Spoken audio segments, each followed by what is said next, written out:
One brother's first chance at freedom foiled. Erik Menendez denied parole after a 10-hour-long hearing. Today, his brother Lyle will face the same parole board. The pair have been serving life in prison for the 1989 murders of their parents. We wanted to bring back legal analyst Lyle Aug. So, Royal, thank you so much for joining us. My pleasure. Super busy and long day yesterday. But first question, were you surprised? I wasn't surprised that the answer was no, but the commissioners were just coming after Erik Menendez very hard.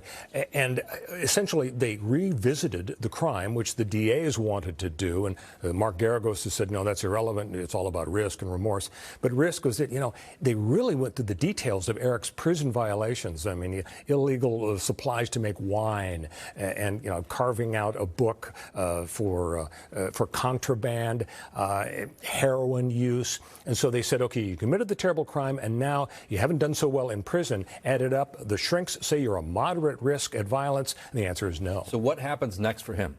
Well, he's got 3 years to sit and wait. And that's the silver lining here. The board could have said, you're going to come back in 5, 10, or 15 years. Instead, they chose the minimum. And what can happen in those 3 years is, first, he can keep his nose clean. No more violations, no more inappropriate, intimate conduct in the chapel, at the prison. And secondly, he can convince a psychologist that he really gets it. He understands the input of the commissions, of the board, and he's a changed man. So he's got that opportunity. Were you surprised that they were so specific about the infractions while in prison? I mean, I remember we heard that they had, a cell phone. It was kind of like, oh, they had a cell phone, not a big deal.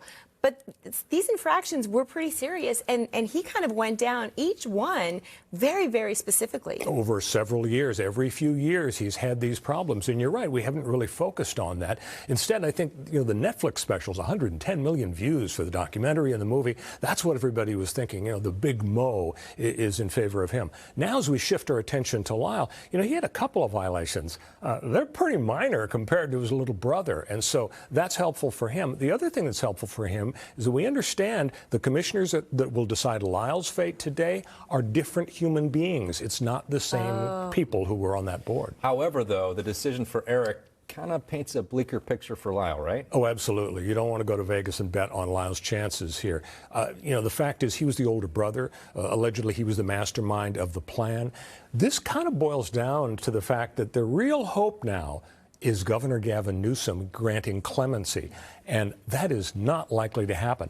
Dig back into political history. 1988, Dukakis is against Bush for president. Dukakis lost partly because he supported a furlough program for murderers, life without possibility of parole in Massachusetts. The furlough program was, life without possibility of parole, but you can go home for a weekend.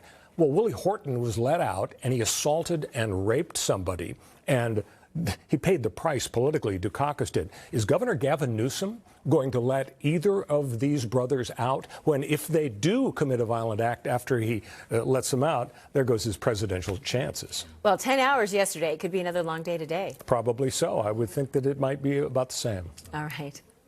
Ro, we'll be talking with you throughout the day. Thank you for walking us through what happened yesterday and what's on tap for today.